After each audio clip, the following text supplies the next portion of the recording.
this thing on? Hello everyone, my name is Kerry Brooks and welcome to Meet the Author, Kerry Brooks. I want to share with you a few things during this short video just to talk about, the books that I have written, since it is called Meet the Author, and to talk about, why did I write these books? What was, the thinking behind writing these books, and who did I write them for? So one of the first books that I wrote was Daddy and Me. This was a children's book, just basically outlines and talks about, graphic pictures of, some of the things that I did with my son while he was, growing up, some things that we could just, remember now that he's, older, he didn't stay this size forever. So, that's one reason I wrote that book. But the book we're going to talk about today is the book I wrote about, autism, our journey and experience with autism. Autism to Awesome. Allow your greatest crisis to become your greatest miracle. And just to give you a little bit of backdrop, our first son was diagnosed with autism, which is a neurological disorder. According to the CDC, Center for Disease Control, it affects about 1 out of every 36 school-age child in the United States. And it impacted our son because autism and the autism spectrum can impact every child differently.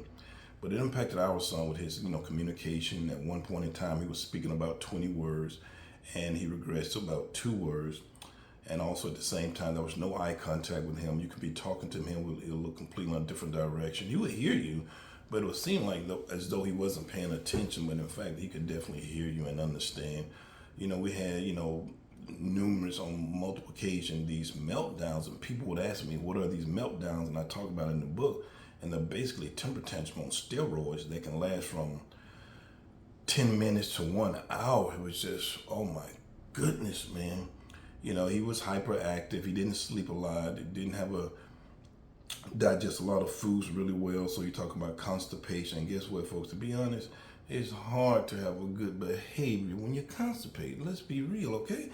So what happened was we started noticing these, characteristics, these different traits in him, and we took him to the doctor because we were concerned. He's speaking 20 words. All of a sudden, he's speaking 2. He's not sleeping. He started developing dark circles under his eyes, and he would line toys up, and just if you allowed him to, he would just lay there for hours on end, just looking at them. And so again, we spoke about the temper tantrum.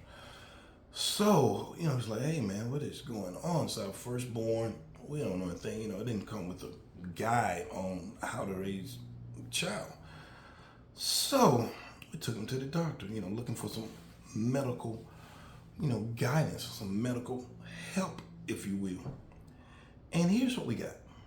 So one of the doctors at the time told us, yes, your child has autism. And we're like, oh my God, what is autism? It's just like gut wrenches. Like, man, what is this? It sounds scary. So he told us, listen, there's nothing you can do to help your child. So prepare your child for a group home. This is his medical expert opinion. Prepare your child for a group home. Go out and have other children. Now, needless to say, me being me, I was up here when he told me this, and I tried to keep it down here. I tried to stay calm, cool, and collected, but this day, brother almost lost it. I almost called a case that day, to tell you for real. See what I'm saying? But let's get back to the story at hand. So I totally, his mother and I, ignored the doctor's advice and decided to fire him and seek other medical attention, and also to start educating ourselves about autism and how we could really go about helping our son, have an impact on our son where he could reach his full potential. We didn't know what his full potential would look like at the end of the day, but we definitely knew it didn't look like him living in a group home. Now, some kids, grow up to be adults. If they don't have family to take care of them, that is a reality. They may have to live in a group home. But it's like, how can we have 18 years. My son was diagnosed around late 2-ish, going into 3 years old. So I got to about the time he's 18, maybe 21, to work on life skills. Life skills. All these years, I can work on life skills. Did you hear that word? Life skills. Help him brush his teeth, and maybe help him cook, make his bed. How can he live on his own potentially? Or if he does have to live in a group home, how it can be minimized, that he can do a lot of things for himself, and maybe he needs supervision on a few other things. So our goal was to help him reach his full potential. So we went through this Autism to Awesome experience, and it was a doozy. And I tell people, it was our greatest crisis, but it turned out to be our greatest miracle, and that's what the book is about. So I decided to write a book detailing, my journey as a father, as a black father of a child, and how I handled it, and some of the things that I learned along the way. And hopefully it will help you, build a solid foundation. Whatever you need from this book, take it from the book. Whatever you don't need, don't take it. Take what you need, use it, everything else, throw it away. Add this to your repertoire.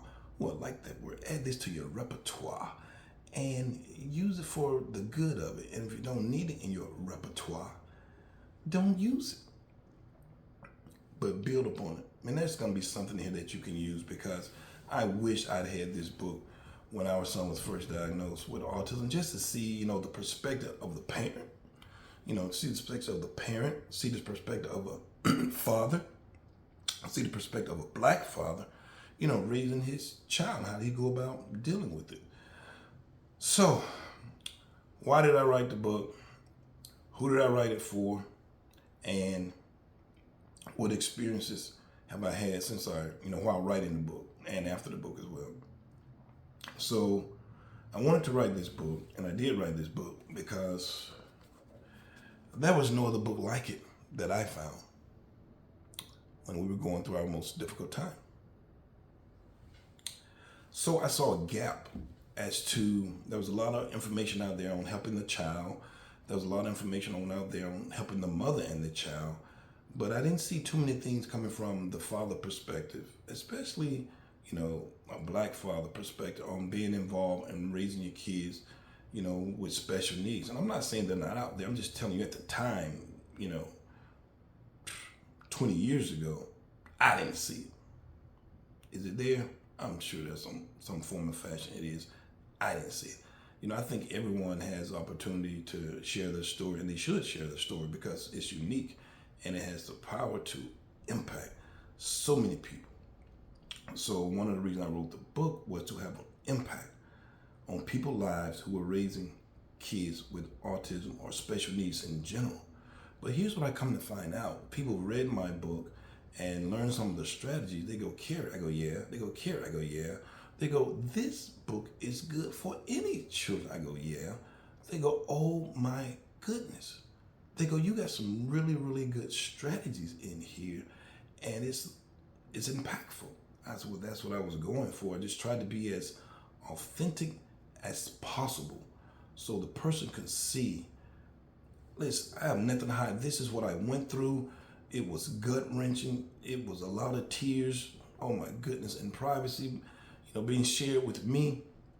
Me don't cry in public, so I just cried by myself. And it was like, oh my goodness. So I wrote this book to have an impact on families who are raising children with autism. And I wanted to detail and outline the strategies that we use to help our son reach his full potential. And hopefully some of these strategies will help other families help their child and their families reach their full potential. How can we go about having this impact? I wanted to tell my stories, and I believe that sharing your story can have an impact on so many people on so many levels. And that's what I did. So that's why I wrote this book, is to have an impact on families. Who did I write it for? Well, parents, obviously, because one thing that I saw is that every story that I was listening to was a story of gloom and doom. And I'm not telling you that there's no gloom and doom involved. It is. There's a lot of doom and gloom involved. But it doesn't have to be the end of the story. It doesn't have to be the end of the experience.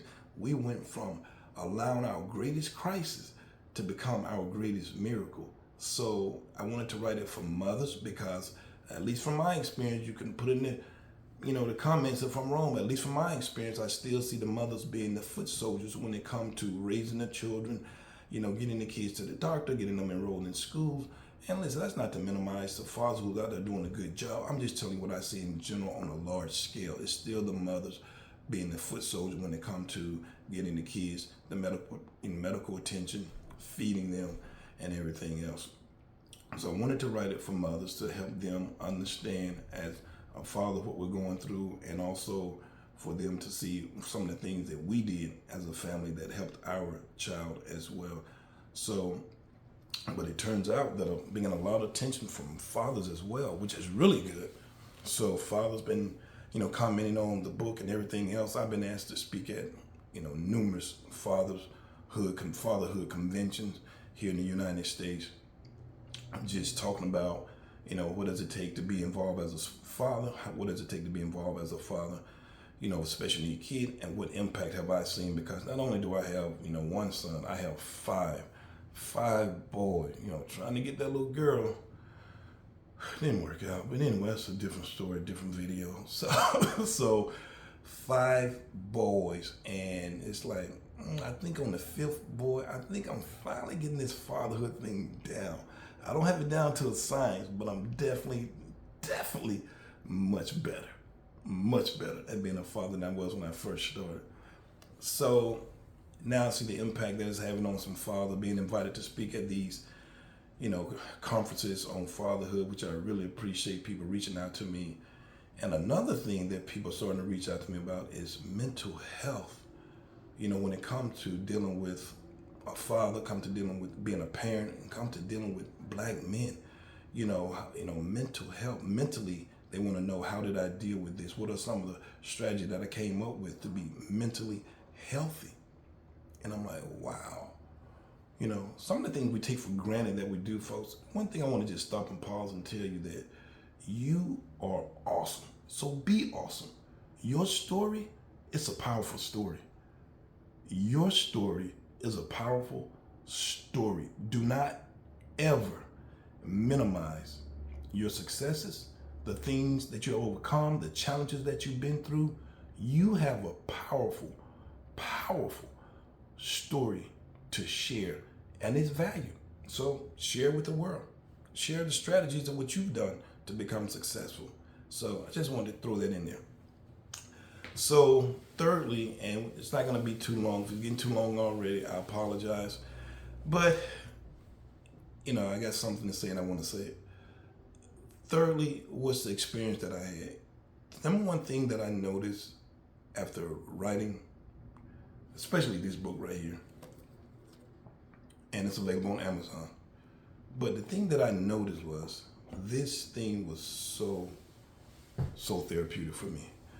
I had never had the time to experience our son being on the spectrum, because I was in survival mode, crisis mode, and trying to help him reach his full potential. But this was so therapeutic. It's almost like I had the opportunity to grieve, mourn, and celebrate. Yeah, I like that. I had opportunity to grieve, mourn, and celebrate at the end of this book. And looking back at what we had been through, I knew it was God Almighty who got us through. And it was like, oh my goodness, man, how do we make it? And I knew it was God Almighty who got us through it. And I share in the book the power of prayer as well. So, yeah, at the end of the day, allow your greatest crisis to become your greatest miracle. We all go through challenges. We all have them. If you like this video, comment in the comment section. You can also go to our website and sign up for our courses. One of the things that, another experience that I've seen after this is I want to touch many more people, and making videos is one way to do it. Going out to speaking at conferences is another way to do it. But what I found is that each chapter of my book, and we just put the first course online on Kajabi, is I now have my Autism to Awesome Strategy Academy. So I can detail in courses on how people can help their children and their family reach their full potential. So I got my own virtual academy. I mean, I'm literally around the world from my living room. So that has been huge for me. I've had the opportunity to speak in Africa, in Saudi Arabia, in Ecuador, where else? And here in the United States, in multiple locations in the United States, Chicago, Arizona, Los Angeles, Houston, Montgomery, Alabama, just recently. So it's like, oh my goodness, man, I appreciate all the love that people are showing me. And I just want to ask you, how many authors do you know? And maybe you're an author. Put it in the comment section. If you're an author, put in the comment section that you're an author and share with me some of the things that you went through to get your book done. But I just want to ask you, how many authors do you know? How many authors have you met personally? How many black authors do you know? How many black male authors do you know that's writing about family? Folks, you got a story to tell. If we can figure out how to get this nucleus of a family to work really well together, a lot of other things will fall in place. And I'm not saying it's going to be overnight. What I'm saying is a lot of things going to fall in place. No matter how much money we have, but we don't have that nucleus of a family, good moral values, being kind, being thankful, being grateful, having God in our lives. And money at the end of the day really ain't gonna matter. You see now we're with the richest country on the face of the planet, and we got a whole lot of stuff going on here that money just ain't gonna fix. So that's it.